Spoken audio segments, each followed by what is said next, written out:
High Performance Vet Pro Radio. Welcome to High Performance Vet Pro Radio. Here, you will learn everything you need to know to become a high-performance veterinary professional. We will focus on optimizing your sleep, fitness, nutrition, mental performance, stress response, and work-life balance. Please enjoy these professional interviews with cutting-edge content from Dr. Jennifer Quammen and human performance coach Ryan Smith from hyperfliving.com. And welcome back to High Performance Vet Pro Radio. This is Ryan Smith, co-founder of High Performance Living, where we teach veterinarians how to thrive. And of course, as we travel to conferences, vet schools, and other practices, one of the things we get asked the most about are probably sleep and stress. As a fitness guy and a nutrition guy, I seem to do more coaching around sleep and stress response than I do even the fitness. And that's really where it dives down into, if we can handle those, we can handle a lot more around fitness and nutrition and the issues that go along with that. But sleep and stress are really strange bedmates in that they can either enhance the other or they can really hinder it. And that hindrance really kind of creates a spiral effect of when one goes, the other one tends to go with it. So we're going to talk about interrupting that pattern of poor sleep quality and getting ourselves to be better sleepers. Because as we know, if we can sleep better, we're probably going to do better in all the things. And we've talked about that on many of the other podcasts and all the videos and articles, everything else we have. So today we're going to dive into some really cool wearable technology that talks about and tackling sleep issues. And this is a wearable technology that we recommend for our clients. And we do actually have a partnership with the company and that we're talking about here. So we're going to kind of dive in a little bit. I'm going to introduce Michael Lares. He's the president of D-Sleep, which is kind of the marketing distribution company for this Somnia Resonance SR1 sleep device that we're going to talk about here. So Michael, welcome to the show, and thanks for discussing sleep and your technology with our veterinary professionals. Hey, Ryan, thank you. It's a pleasure to be here, man. Well, thanks. I appreciate it. So you mainly got kind of a scientific audience here, as we kind of talked about, but at the same time, as they know from an emotional standpoint that they have this love-hate relationship with sleep. They know they need it, but most of them, it's one of the first things to go in their life. So we've got a lot of doctors that will be on call, so they may be receiving calls in the middle of the night. Some of them are on call 24 hours a day. Some of them just don't sleep well. And then we've got a lot of veterinary students that listen as well and who are just not getting the sleep that they need with study. So that's why I want to kind of bring you on here, talk a little bit about, Jen and I do the biohacking thing. So we kind of are hacking our biology. How do we enhance things? And wanted to bring you on to kind of talk about this really cool technology that you got. So, Right. Yeah, so let's kind of dive on in. So how did you get involved in a product that has to do with sleep? Well, I'm not one of the inventing doctors. Okay. You know, those two brilliant gentlemen get all the credit for the invention of this technology. I got involved with them back in 2010 by proxy through exploring alternative methods of healing because my wife had a pretty ugly accident when our second child was born in the hospital. She ended up receiving some pretty excruciating facial injuries with a lot of pain. I won't get too deep into that, but over the 2 years of recovery off of that, we were finally released by the hospitals so we could explore on our own just how to get my wife across the finish line here on healing. Right. Regular traditional Western meds, operations, and pain inhibitors, whatnot, that they just weren't doing the job, probably causing more harm than good. So, neuro pain inhibitors kind of rewire the brain, right? Rewire the nervous system. So we had a lot of exploring to do and ran across a doctor named Dr. Solomon, who's a naturopath MD. And she led me to Dr. Bart Flick, which is one of the inventing doctors. And he's been involved in pulse electromagnetic field therapy for decades. Okay. So I was actually experiencing migraines at the time, probably just mostly due to stress. Mm-hmm. And he was able to get rid of my migraines just in the first couple of weeks using a pulse electromagnetic field device. And through this relationship with him, we got to really know him well and become really good friends. And he shared with me what he was really working on. He and his partner, Dr. Michael Lares, were working on a sleep technology, but they were just getting it into prototype mode. Mm-hmm. And they were seeking investment assistance for that to get that technology launched into the market. So I said, hey, I'm your guy. You got rid of my migraines with this PEMF device. I truly believe it. So this is back in 2010. Okay. And it took a couple of years to get the prototype developed. And then once we got the prototype developed, it was time to start doing paperwork and getting involved with certifications and approvals. So we went through Underwriters Laboratory at the end of 2013 and got certified safe through Underwriters Laboratory, which is huge. And then we submitted our 510K to the FDA to get approval through the FDA. Well, the FDA process took about a little over a year, and they came back and said the technology was so safe it didn't even require FDA approval, which was huge because having a pulse electromagnetic field device that you wear on your body that's so safe it doesn't even need to go through the FDA. That speaks volumes right there. Absolutely. So we started selling through clinicians and physicians in 2015, and that was our mandate then, was to sell through physicians. And the FDA then came back again and said, well, you don't have to be bound by just selling through physicians and clinicians with a prescription. Mm-hmm. You can go directly to the end user, but we're going to watch it closely. We're going to watch how you brand this technology, because PEMF, just in the last couple of 3 years, there's been a lot of products, a lot of PEMF technologies hit the market. It's actually more confusing than it is good to most people because there's so much out there. You don't know what's junk and what's real.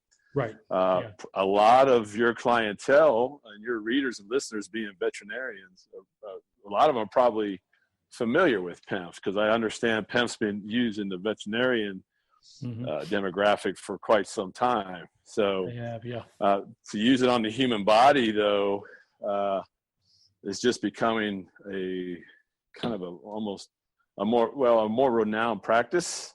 Right. So having a safe technology is critical because there's a lot of PEMF technology out there that's using outputs and exposing the human body to output levels that they don't really have any data on, whether they don't know what the extended impact on the human body will be with these type of outputs. So our device is coming in real safe, 0.5 Gauss. So getting through UL and then FDA was critical.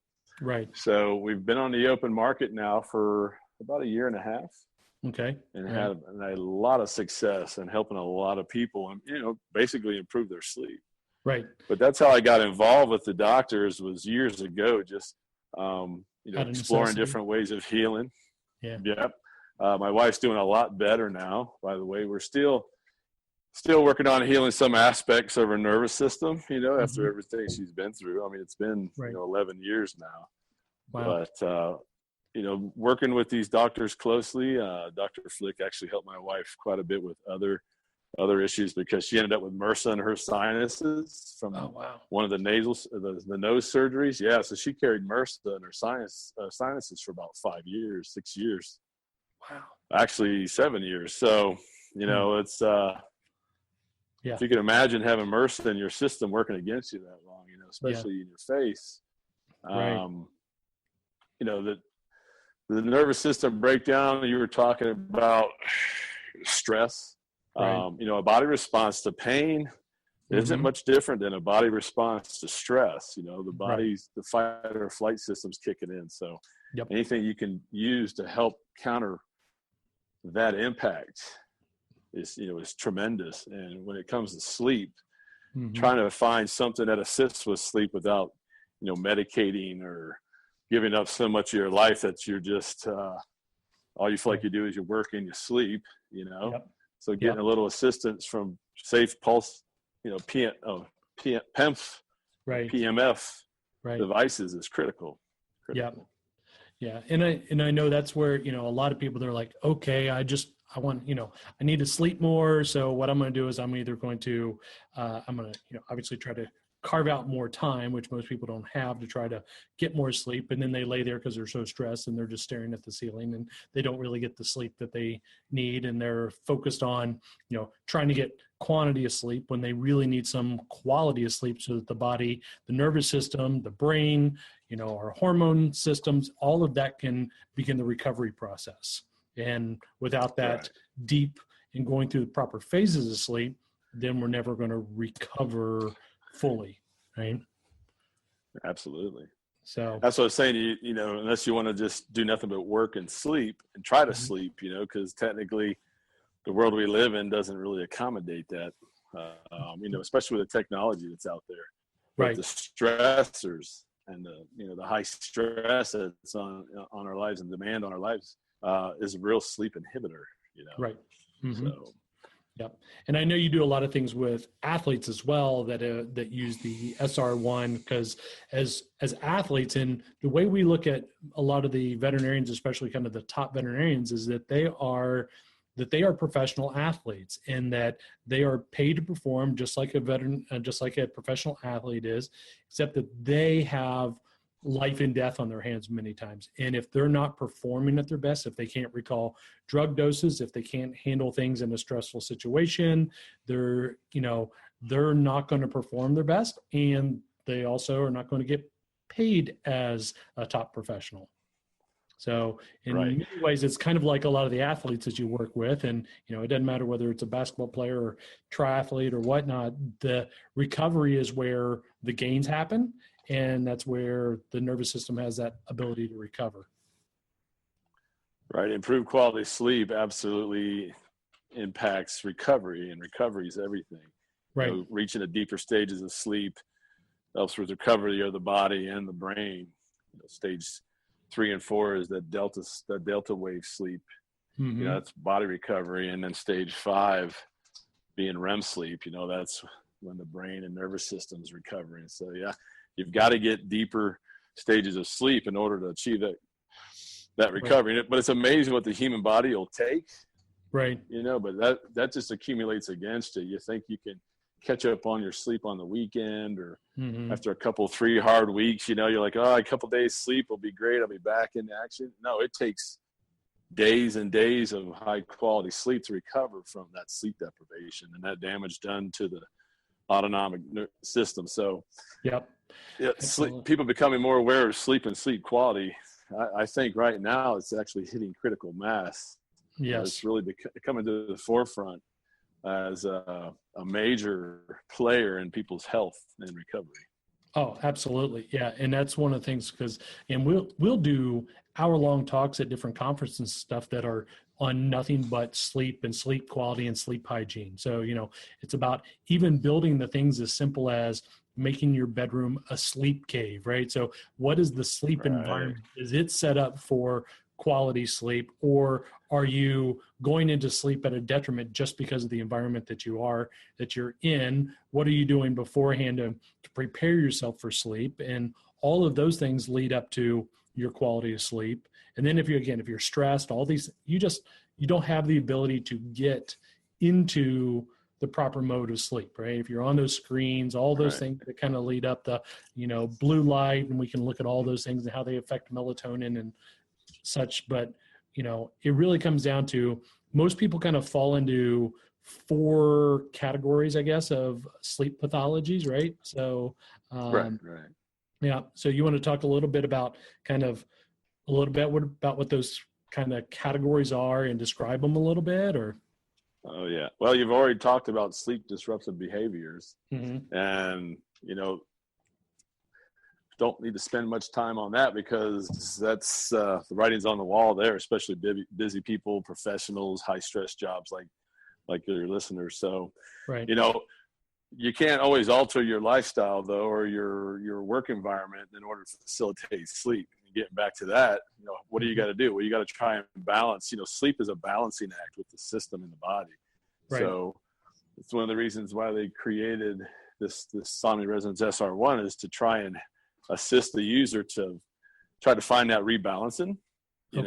So if you can't adjust your behaviors, I mean, a lot of 75% of most sleep issues boil down to sleep hygiene, which you touched on as well. Stopping electronics at a certain time at night, which if you're on call, you absolutely cannot do. Right. And another good point to make is doctors on call, they never really do achieve that deep sleep state because they keep their back of their mind, they keep themselves on readiness. And we have several physicians who are clients, and they use the device to get a deeper sleep, but they say they've trained their bodies not to get that at night because when they're on call and they got to wake up and go to a call, they might have been asleep an hour or two. They don't want to be in a deep state of sleep because they'll be kind of foggy and groggy when they wake up. Right. So.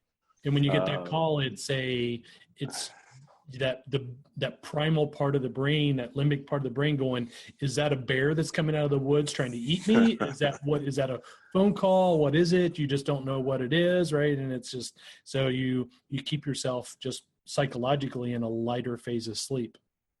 You do. And that's not where you're recovering. So, physicians, veterinarians, they're our warriors, they're like our soldiers on the front especially when it comes to sleep deprivation. They just do without. They program themselves. Well, that just has an accumulative effect on your nervous system. Right. We won't get into that right now, but everybody knows what complications can arise from that. Right. I mean, come on, we use sleep deprivation as a torture technique in wartime. Absolutely. Yeah. So that's sleep disruptive behaviors. Exactly. And some people think of it that I didn't get enough sleep, especially when we talk to students and these veterinary students. I mean, here they are in school and they're going to invest $200,000-$300,000 in veterinary school, and they wear their lack of sleep like a badge of honor. It's like we do that to our Navy SEALs, but it's called Hell Week, and they only do it for a week, right? And it's so that they actually have the ability to recover. These students and veterinarians are not doing it for themselves. Well, Hell Week, you also have your highest attrition rate of dropouts and Marines too. So, that's meant to really weed out. They're not weak guys, but the system, the body can only take so much. Right. So. Yep. So we talked about the disruptive behaviors. What else we got? Well, then you got your normal circadian rhythm problems, shift workers, people traveling time zones. They tend to upset the normal circadian rhythm of the human body, which is sun up. Right. Sundown is when you're awake, and then sundown to sun up is when you're supposed to be sleeping, which is why people get more sleep in the wintertime. That's natural. That's normal.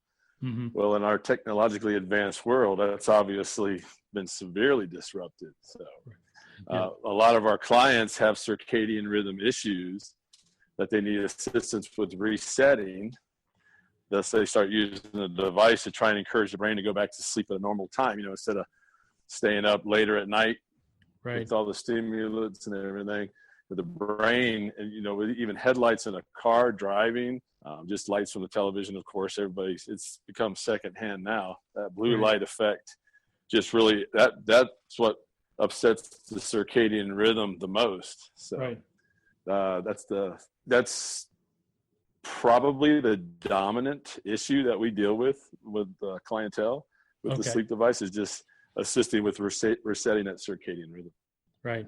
I got you there. Yeah. And for the veterinary community, a lot of those are going to be the ER physicians, because they'll have specialty clinics during the day, and then they'll run it as an ER overnight. So a lot of those doctors are overnight doctors, and they just deal with a lot of circadian rhythm issues. Again, those on call, those 24-hour call doctors, whether you're an equine physician or, whatever it may be, is they got a lot of circadian rhythm issues that are there. And I know we can talk about, and I've talked about before polyphasic sleep cycles and all these different things that go into circadian rhythm and why people wake up in the middle of the night and kind of stuff. But it just comes down to circadian rhythm problems, right? Right. And if you absolutely just can't get around, because a lot of physicians, they'll work a few days day shift and a couple nights, especially nurses.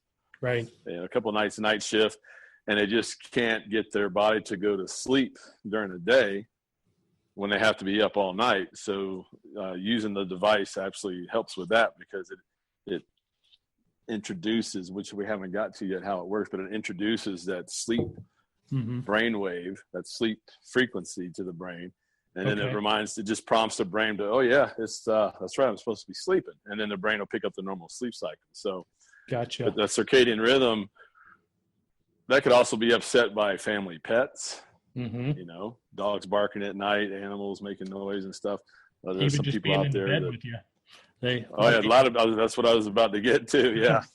A lot of people have their dogs and stuff sleep in bed with them, and that dog moves. And I've had so many clients tell me, well, if I could just get my dog to quit waking me up, or my cat to quit waking me up at night. And, you know, I don't suggest what they do about it, but it's right. You know, it's just, these are all circadian rhythm interrupters. Right. So, yep. All right. So here in a moment, we'll talk a little bit more about how the SR1 kind of works on that. But I know we got a couple more that we can talk about here. So excessive daytime sleepiness and insomnia are two others that are kind of a broad sleep pathology, I guess, right? Yeah, excessive daytime sleepiness can be a ripple effect or a derivative from the other two items we've touched on already, the subjects we've talked on, right? Aspects we've touched on. You know, it could also be a body response to something, a significant imbalance with the client, and therefore they're just tired all the time. Well, if you don't get a good night's sleep, you're going to hit your threshold, you know, late morning or early afternoon, and you're just going to feel really tired. Right. You know? So there's so many different things that could manifest into excessive daytime sleepiness. Yeah. You know? And then you get into insomnia, and it's, Oh, sorry. Didn't mean, yeah. Go on. Insomnia. I'll go for it. Oh yeah. And then when you get in insomnia, you got some real physical anomalies going on when it's time for you to lay down and go to sleep at night, you just can't. Right. You know, is it a hormone imbalance? Is it testosterone issues? Is it cortisol issues? Is your body responding to medications? You know, stress, insomnia. There's so many smoking guns that create insomnia. You know, it's just some of your more hardcore issues, you know, derive into insomnia. They manifest into insomnia, which once you re-achieve the balance in the body, the insomnia will then go away. Exactly. Yeah. Eliminate the cause and typically in the way the human body and animal body. I mean, you eliminate what the, you know, kind of that cause, and the effect is going to be that the body tends to heal itself as long as you provide it the proper, you know, nutrition from everything from movement and nutrition to, you know, sleep hygiene and all those things. It tends to repair itself pretty well. Oh, absolutely. A lot of the clients who start getting sleep again from using the sleep device do exactly that. They heal out of what they were calling insomnia. It was basically an imbalance, and they're sleeping again. And once they're getting rejuvenated sleep again, their body's repairing. Physicians using the device are discovering they're healing fibromyalgia with patients, you know, even OCD, bipolarism. There's a lot of different things going on with their patients that are healing simply from the improved sleep, from getting the nudge to getting the brain to remember that the normal sleep stages and the sleep cycles, and then getting that recovery and sleep. It's pretty amazing. Pretty awesome stuff, really. Yeah, it really is. I mean, and so when we look at things like, you know, whether it be fibromyalgia or other chronic inflammatory diseases, you know, IBS or Crohn's or any of these kinds of things, just the fact that we're getting sleep even makes a huge change in the body, because now the body has the ability to fight the inflammation because it's recovering. It's not in a constant state of that chronic stress. Absolutely. Yeah. So, so let's dive in a little bit. So I know a lot of people hear about EMF just in general, right? We hear about EMF from our phones, and we hear about EMF just from nature. And so PEMF or PEMF is different than EMF that comes from our phones. And I know a lot of people don't want to hear that there might be and I find it really funny as a negative term, but which is dirty electric as EMF, which I don't think there's really such a thing as dirty electric, but at the same time as there is it, we are an electrical being in many ways, because things are so much based on electromagnetic frequencies in our body, as well as our brain works that way. And they don't think about the other devices that can potentially create harm in our body.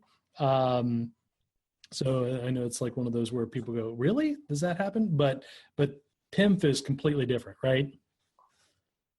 Right. Well, it's going to be pretty scary to see what they come out with 10 years from now on what the prolonged exposure, the negative effects of prolonged exposure of a lot of this technology we've been succumbing to, over the last 15, 20 years, like cell phones and whatnot.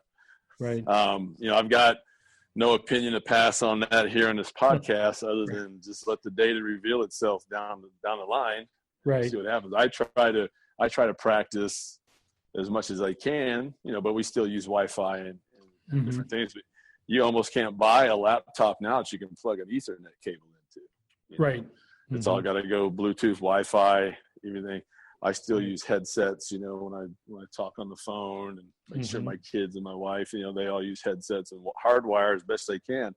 Right. So it grounds out that frequency, but still, you're putting earbuds in, you're talking on the phone. There may not be any negative effect on some of that technology, because we've been using some of it for decades. But a lot of the real high output kind of stuff, it's going to be interesting.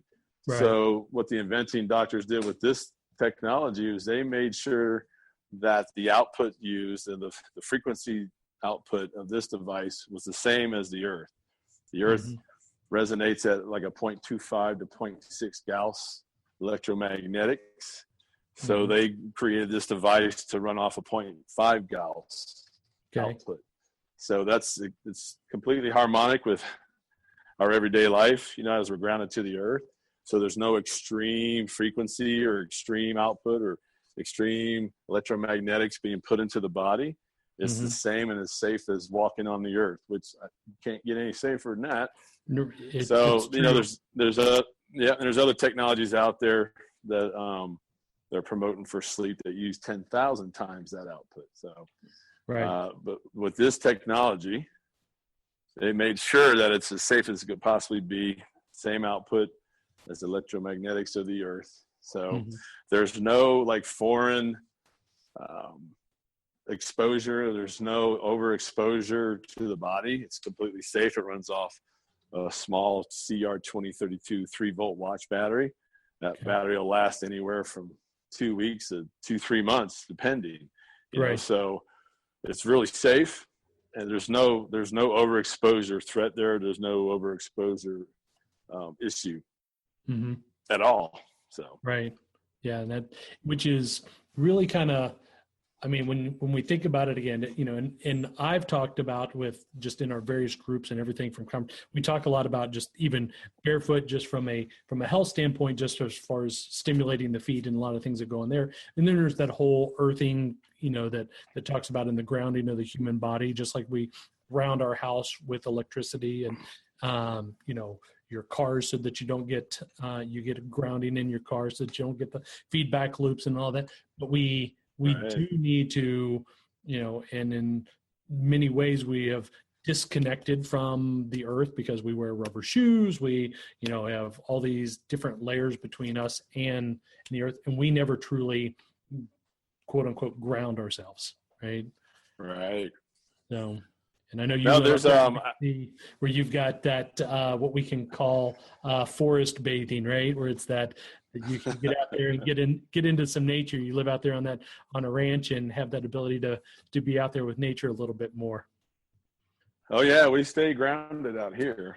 That's for sure. And at night we shut the house down except for minimal loads to keep like our refrigerator or freezers, because we're off grid. We're pretty technologically advanced house here, but at night we shut her down to we don't have any EMF, in the bedrooms and whatnot. It just, I've never slept. I slept better out here than I ever did when I lived in the cities and on the East Coast and full mainstream living. And when we were settling this place, I used to come out here every few months, do my due diligence, and I'd sleep out here at the ranches and various places to stay at, close to here. And always got that incredible night's sleep. And it was because of that, because of lack of exposure to EMF, and it was the grounding effect, so there's a lot to be said about that. Actually, on our website, we've got an ebook, a free ebook, 25 tips to improving your sleep. And it's feedback from clients. It's all client feedback from the last year, 14, 15 months of just all these sleep tips that people use. And grounding is a big one. Some of them talk about the grounding sleep mats and, walking around outside before you go to bed for, 10, 20 minutes just to ground your feet, and when you wake up, you walk around and ground your body. It's important to stay connected with the harmonics of the planet. So that's a big one. It is. And it sounds really woo-woo to a lot of people, but there's a lot of evidence that shows it there. And, it's just not just we've completely disconnected and we just put it as one of those things like, that can't be true, but it really is. Yeah. It's, life is fast now, and there's technology all around us, and you got to use it in order to keep up, and you got to use it to be competitive and, be just up to the speed in the marketplace, especially veterinarians, doctors, clinicians, that's all real high techy stuff. Well, when it comes to taking care of your body and sleep, you got to go about as primitive as you can in order to get the way the body is designed and the brain's designed to sleep. So that's why they created this sleep device to mimic the brain waves as safely as possible, to just encourage the brain to remember what it's like to be in that sleep cycle, that sleep state, because everything going on around us is the inverse of what our environment should be to promote sleep. Absolutely the inverse. Right. Yeah. And most people just forget about it and they never think about it, right? They're just so disconnected with what the reality might be that they just turn that off, that, well, it can't be have anything to do with all the other things that I do. It's just the fact that my mind is too active and I'm just not sleeping well because of that. I just have to. Well, the body doesn't know the difference. What's that? I said just that. I can't remember what it's, but it's okay. But yeah, the body doesn't remember the difference. The body doesn't know the difference between a thought and an actual event. Right. So it'll respond. The body will respond to whatever the mind and the brain's telling it. Correct. So if you're thinking about something stressful, with as much quantifying technology that's out there, all these different bands and rings and whatnot, you can watch your heart rate change just by thought process. Absolutely. So if you're laying there in bed at night and you're worried about work, you're worried about a call coming in, or worried about a hard case on something, you don't know if you're going to save them or not, your body's responding to that just like it's actually happening. Your respirations will be up. Your brain's not firing the sleep cycles, the sleep promotion frequencies at all. Your brain's in fight or flight, so your body's responding to it, and that's why you have so many people just can't get good sleep, or they might be able to fall asleep for 2 or 3 hours, and they wake up and that brain kicks in, boom, and they start thinking about stuff. Their body follows that prompt, and they're not going back to sleep, you know. So, and then they using wake a device like this. Yeah, they wake up and their phone is right there, and then they're like checking the phone. So now they spend the next 40 minutes or an hour on their phone because they woke up. So they're checking, and which then puts them even more into that fight or flight mode. Yeah, well, I'm guilty of the same thing. Being off grid up here in the wintertime, I'll sleep 5 or 6 hours, and then I get up. I go to bed around 9:30, 10 o'clock every night, and get up at 3, 4 in the morning. I get up, I stoke 4 fireplaces to keep the house warm. So when the family wakes up, the house is nice and cozy. Right. Well, within that, it takes about an hour, half hour to an hour to do all that and then wind back down. So when all that, I'll turn the Wi-Fi back on. I'll check emails and different things like that, make sure there's no fires anywhere, because I'm on the West Coast. Our Right. distribution's on the East Coast, and we got clients all over the world. There's always work to do. Right. But I'll have my regimen of just winding down. And then, of course, the fire is always soothing. The fire is grounding, so I'll sit by the fire in the living room. But then I have the sleep device to get me over that or off that edge, Right. And I'm a definitely a valid user of the sleep device. Right. Use it every night, every morning when I get up like that. There's lots of data on my website showing through quantification technologies, reactivating the device and how the heart rate will drop back down because everything goes peaceful again. And I'll fall back asleep for another hour and a half. Right. Sometimes 2 hours. That critical point of falling back asleep and getting that extra hour and a half, 2 hours makes all the difference in the world. If I don't get that, I'm 52 years old here in June. So I've spent the last 30 years pounding on my body, Right. pounding on my nervous system with the high RPM profession I had as a commercial diver and owning a commercial diving company. I was in the military, we did a lot of pretty crazy stuff. So I stayed on a rail for years, and Right. thought getting 4.5, 5 hours sleep was enough. That's all I need because I could push through it. Well, after 20, 30 years of that, it starts accumulating on your nervous system, your sympathetic is just you stay in charge too long, and your parasympathetics, you're out of balance. So I work every day, every week to try and rebalance my nervous system as well. Right. And, I wear 2 quantification technologies. I keep after everything. Missing only getting 5.5, 6 hours sleep. And my HRV levels are way down, my recovery is way down. It's just a nightmare. You feel it during the day. And I'm not a big coffee drinker or stimulant user. So, I just kind of go all natural. Okay. But using a sleep device and being able to fall back asleep, even with things on your mind, I might have to reactivate it twice. Right. But eventually my brain will succumb and right. it'll mimic that sleep frequency, and I'll fall back asleep. And to be able to offer people that is that's like the ultimate gift. Be able to give somebody something like that, Absolutely. And we've talked a lot, even on this podcast. We even had Howard Martin from Heart Math on the podcast, kind of in the early days, talking about HRV, and we've had some other where we've talked about HRV as well, just some of our things. So, and when we look at that heart rate variability, and we talk about this in a lot of the conferences and what's going on from that, being able to measure sympathetic versus parasympathetic nervous system and getting out of that fight or flight and into that much more calm, relaxed system so that, the human brain can go back online, so to speak, right? It's really, really kind of cool. So you mentioned that that you have a couple of wearables that you use. So what do you personally use as far as that realm? Well, I've got a Whoop band. Okay. A lot of the athletes will use the Whoop, and then I've got an Aura ring. Okay. That I've used, and I kind of compare the data every morning, and kind of find an average in there in between. They both kind of do different things, so it's but an Aura is $400 and a Whoop band's $499, depending on what kind you get. So it's almost $1,000 of hardware hanging on you, to monitor all these. And then when I get up in the morning, I check my HRV, even though the Whoop band does an HRV reading. It's kind of a different scale. I'll check my HRV levels in the morning with a band, and use one of Sweetwater's programs, downloaded software to check my HRV too. So I stay kind of, the devices I use are comfortable. They're not intrusive. They only emit only Bluetooth when you go to load the data onto your phone. I use an iPhone to collect all the data and hold the data, and then they got websites that information uploads to. So between those two, I stay really strict on what my biorhythms are doing and how good a sleep I'm getting. But all in all, it's technology. There could be some faults in it, but you just go. I honestly will just pitch it all sometimes and just go by what I feel. Exactly. Did I get a great night's sleep last night? Well, it says I got 6 hours and 58 minutes of sleep.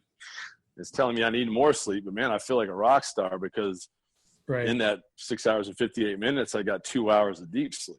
right. Hour and a half of deep sleep. So that's tremendous for a guy that's 51 years old to get that kind of deep sleep. So you're really just, people, I don't encourage people to go out and spend $1,000 on quantifying equipment, but just go by how you feel, Yep. That's the bottom line, really, is how you're feeling through the day. How crisp are you? Your energy levels. Right. And very similar. So I'm 49, so we're pretty close in age. I as well as use the sweet water for years as far as from an HRV standpoint. So have been great knowing Rhonda and Rado and everybody over at Sweetwater. And it's, obviously an awesome technology and allows us from working with, and it came from me from working with athletes before we started working with the veterinarians and looking at that ability to recover. So, and how are you ready to train? Do we need to back off on your training? What's your nervous system tell me to do as far as that standpoint? It's a great way to kind of measure a lot of that stuff. And but yeah, I'm familiar with the Aura Band. They're actually looking, and I know that the company that makes the Aura Ring is also looking at doing some stuff with animals and looking at how to quantify a lot of that stuff too. I love the quantification. One thing you may want to look at too, I don't know if there's a company it's called MFit. They're out of Finland, I believe. That's called the MFit US, which is actually a sleep monitor it's a non-contact sleep monitor that actually goes under your mattress and it measures micro movement. So it can actually measure your respiration rate, your HRV, all of that through non-contact, actually based on the micro movements of your bed. Pretty cool. Gives a great sleep score. Can even if you shut down your Wi-Fi, can track data up to 8 hours, and then when you turn your Wi-Fi back on, it'll upload it. So it's a pretty cool technology, about $300. So where you don't have to worry about wearing a band as well. So it gives you great data as well. But I love the Whoop band and the Aura Ring, some great technology that's there. But obviously, as with our audience as being veterinarians, they are scientists, right? And we know that the thing that they do is that when they see an animal, they test, they make a change, and they retest. And that's how you know whether you're measuring change. So in some sense, that's what we need to do for all these as well. Okay, how do I know that I'm getting better sleep? Let's quantify it. And but obviously we can measure that change over with PEMF with many different types of devices as well and see how you're doing. But getting there is half the battle for a lot of them. So if you feel better, what's it matter whether you actually quantify it or not, right? So we don't. Well, that's the thing. You can. Yeah, evidence-based, right? It's fun to be techie, and it's actually fun to have a piece of technology pat you on the back for doing a good job. Mm-hmm. I've noticed my sleep scores really go up when I have a lot of self-reserve and really implement sleep hygiene. You know?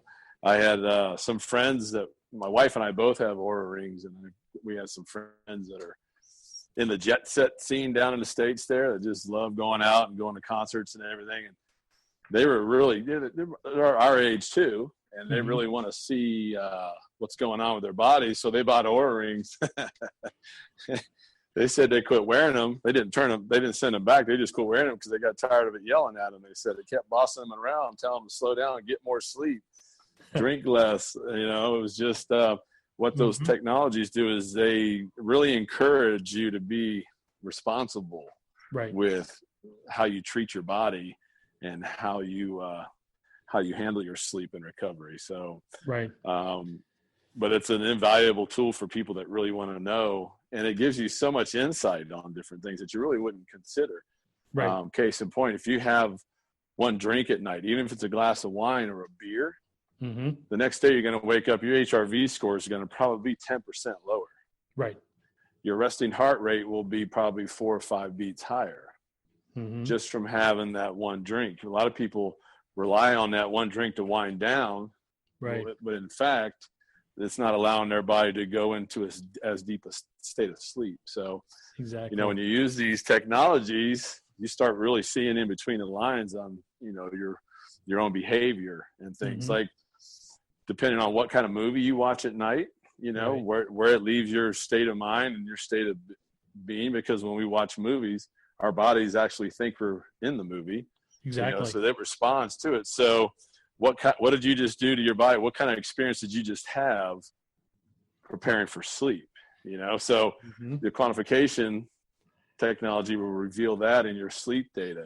Well, I didn't get hardly any deep sleep. Yeah, because your body's reeling off of that scary movie or that high act movie. So it's like my friend said, like, we got tired of that thing bossing us around. But if they really want to know, it's right there at their fingertips. Right. Yeah. It's just, the quantification is not really what it's all about. It's actually making the changes based on what the data sees, right? So you can measure data all the time, but if you don't make a change, it does not matter. That's absolutely true. Yep. And I've got a background in hypnosis and neurolinguistic programming and some is that right? Performance stuff. So that movie hypnosis that comes in, the sound is there, it's coming, and it's a movie, and it's not real, but yet you jump anyway, right? It's your brain has no clue that the difference, between you sitting on your couch and there's no threat there, but yet it still measures the threat. Yep, absolutely. So, that's, I think, just from what I've seen, 75% of sleep issues can be handled with proper sleep hygiene. Right. Agreed. Not drinking alcohol at night, actually cutting it out of your diet completely, dynamic altogether. But everybody likes, a lot of people like having a social drink, and I'm not trying to tell anybody, I like having a social drink too. Right. Turning off all the devices and all the technology an hour before you go to bed. Who can actually do that? Right. Yep. Who can actually turn their phone off and maybe miss a call from something happening, especially, veterinarians, but you might miss a call from people got big families or a large network. They have to be there. They have to be available for people. So you can't turn your technology off. Right. Which means you can't turn your phone off because you might miss a message, Exactly. Or they think, but if you go back 15 to 20 years, we were still connected. So we would have a home phone or whatnot, but it wasn't on and it wasn't creating the electromagnetic frequencies and EMF that was right next to us, and where we were in that constant state, and our phone was receiving notifications all night long from Facebook and Twitter and everything else too. So that's a different state. We were still connected 15 and 20 years ago, but not to the same degree right now. We can make that change. No. Most of us just choose not to. Oh, absolutely. It's person specific too. Like me, I'm kind of I joke about being a knuckle dragger, more of a Neanderthal type guy, Right. My wife's way more sophisticated, et cetera, et cetera. We have completely different systems, like at night, we go to bed, of course, at the same time. We got kids and everything like that. So we've got kind of a night routine. Right. And I prefer it to be dark when I go to bed. Well, she, just because of all the therapy she's done over the years and how her brain works and how she's got to keep discharging, and, a lot of the moms out there know this. She homeschools the children. She keeps the house. She helps me with business. Plus, she does everything. Right. So by the time when she goes to bed, that's her quiet time, either with me or I usually fall asleep pretty quick, but that's her kind of quiet time. So I'll usually go to sleep with her glow facing with her phone. Now we got the Wi-Fi off, but what she's doing on her phone is she's working through some exercises, some technology exercises to help her brain just kind of quiet down. Right. And I tell her, I said, that's terrible. She wears blue light blocking glasses too. Try not to get all contraptioned up here, but that's the world we live in. Right. But if she doesn't do that, she can't wind down. But she also makes a great point. She goes, well, I can do a lot of this too because I have a sleep device. Right. She just activates her sleep device and she's asleep within 5 minutes. Right. And then she reactivates it at night. Me, I have to, I like to have a dark room and everything. And I activate my sleep device when I go out. What I use the sleep device more for is when I wake up in the middle of the night and getting back to sleep. It's kind of funny. You mentioned the bear attack earlier. On my website, there's a page dedicated to some of the data from one of the technologies, the Whoop technology, about a bear attack I had out here and it tracked all my heart rate and everything when I went out, and I had to deal with this bear killing our livestock, I came in off of that, and I was actually able to get back asleep by using the sleep device. But I'm used to using that, know how to use it, how to wind down, where not to let my head go, where to take it. But I still needed the prompts of that technology. And I do just about every morning when I get up to stoke the fires, especially here in the wintertime. I use the prompts of that safe technology to get my brain back into that normal sleep stage, the sleep cycle rhythm. So, we talk about how bad technology is and how adversely it affects you. But by the same token, we're using technology here in a very safe form of this technology to work along with our organic bodies and our organic brains. So that's what's awesome about this PEMF technology is you're working with the organic human with technology, and that's that's the beauty behind pulse electromagnetic field. It's used to work with you on a cellular level, on an energetic level, to heal, for the body to fall back into a normal rhythm. So it's been a lot of fun being part of a project like this and helping so many people. But the burden of proof is on us as inventors and as a company with a new technology to convince people that it's okay and it's safe. When you hear PEMF and you hear exposure, a lot of people do get nervous about that. Right.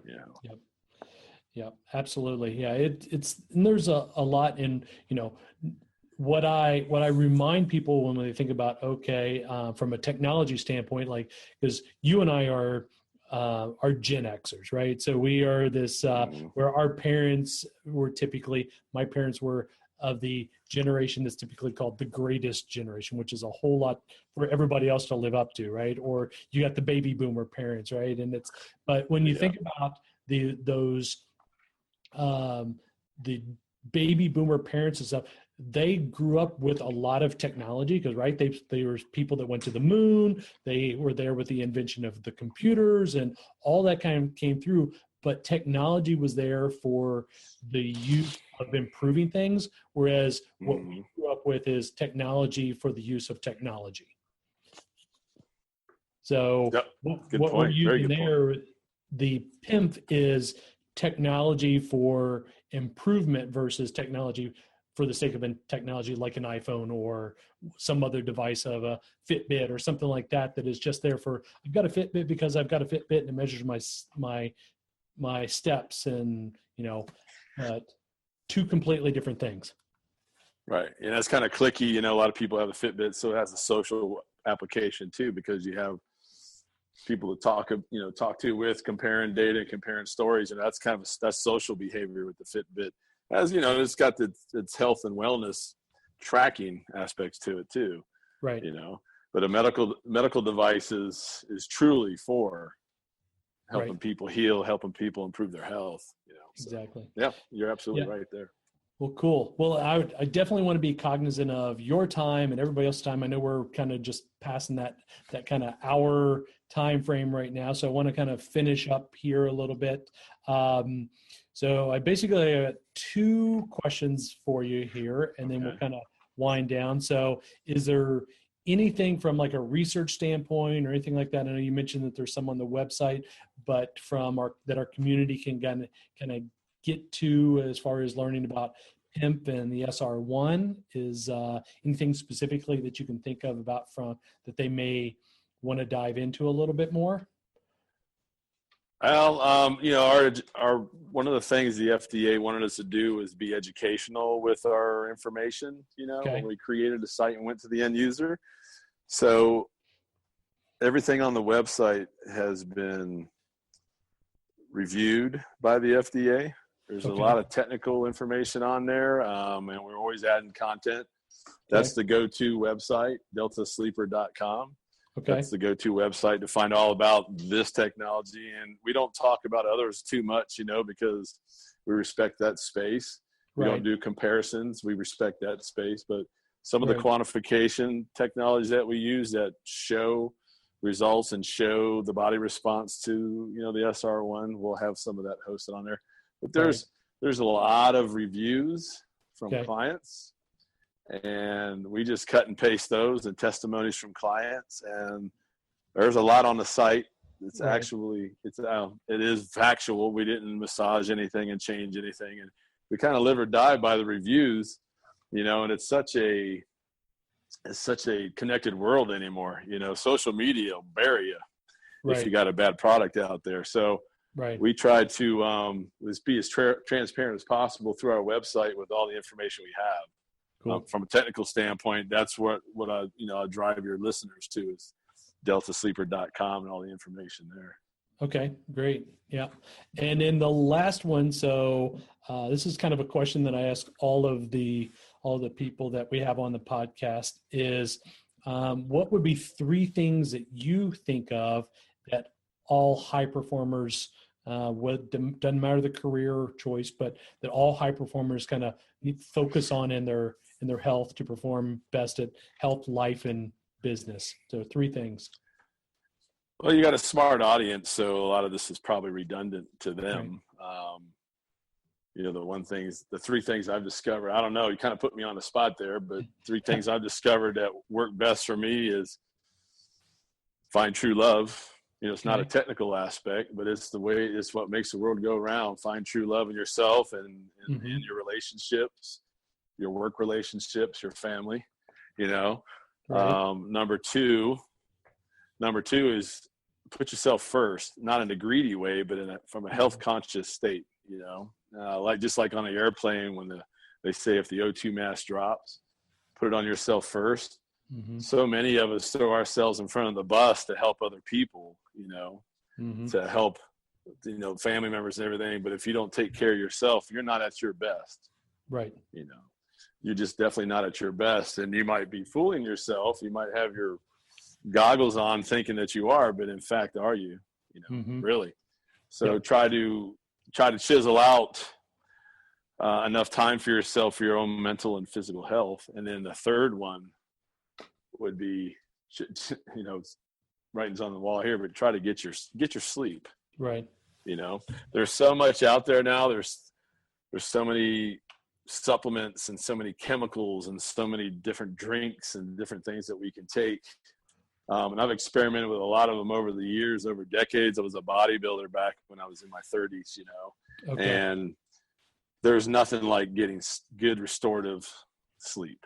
Right. Just no other supplement out there. I mean, it could be short-lived. You could get kind of a caffeine hit off energy drinks and whatnot and be rolling, but 7-8 hours of good sleep, 2-3 hours of restorative REM sleep, an hour of deep sleep, nothing man-made can touch it.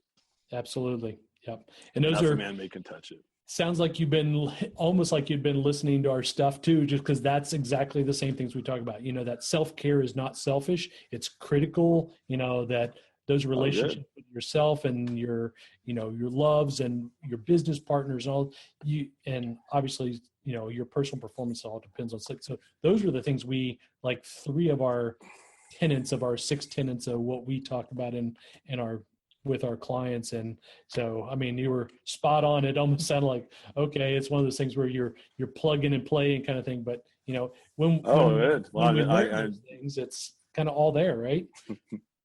Oh, absolutely. Well, that's what I've discovered, you know. Yeah. You know, truly loving yourself and loving your family and loving your coworkers, that's a tough one. Yeah. You know. That's a tough one to open yourself up and be vulnerable, but it has amazing results. Yep, absolutely. So again, as we finish up here, so one of the things, so like I said, we as High Performance Living have kind of partnered up with D-Sleep as far as on the SR1. So we've got, as far as to kind of follow up through the podcast. So if you go to the website, HighPerf Living, HIGHPERF living.com/Delta Sleeper. That'll actually take you over there, and that's just a way for we can also track from the podcast standpoint how many people have listened and kind of gone over and looked at that standpoint. We hope you take a look at the SR1. Might be something to give a try, as well as you can sign up the ebook that we talked about earlier in the podcast, the 25 tips for getting better sleep. So there's a lot of stuff there. Dive in. If you've got questions, obviously you can shoot Michael an email through the site there. I'm sure he'd be happy to answer that, as well as you can obviously ask Jen or myself as well through any of the social media things at HyperF Living. Shoot us an email, life@hyperfliving.com. And if you're listening to this on iTunes or Stitcher Radio or any of those, don't forget to hop over, leave us a 5-star rating. We appreciate those. Those are what kind of keep us going, knowing that we're reaching an audience and that you all like what we're doing. So we definitely appreciate it. And Michael, I really appreciate your time. This has been great. Again, I love the conversations when we get to. I know it's an interview, but it really ends up being a conversation. So I appreciate that and your time today. Oh, thanks for having me on. Consider it an honor to be in front of such an audience. Well, thanks. They are some great people. They love learning and they love the science behind it. So I know they will definitely appreciate all that you had to offer here. So, all right, well, we're going to sign out. So until next time, this is Ryan Smith and asking you to live every day with intention. We'll talk to you real soon and have a great one. Thank you for joining us at High Performance Vet Pro Radio. We hope to hear from you soon. Like this episode? Leave us a review on iTunes, Stitcher, or SoundCloud. It helps us to reach more veterinary professionals. For more information or to contact us, please visit us at hyperfliving.com. Until next time, remember to live every day with intention.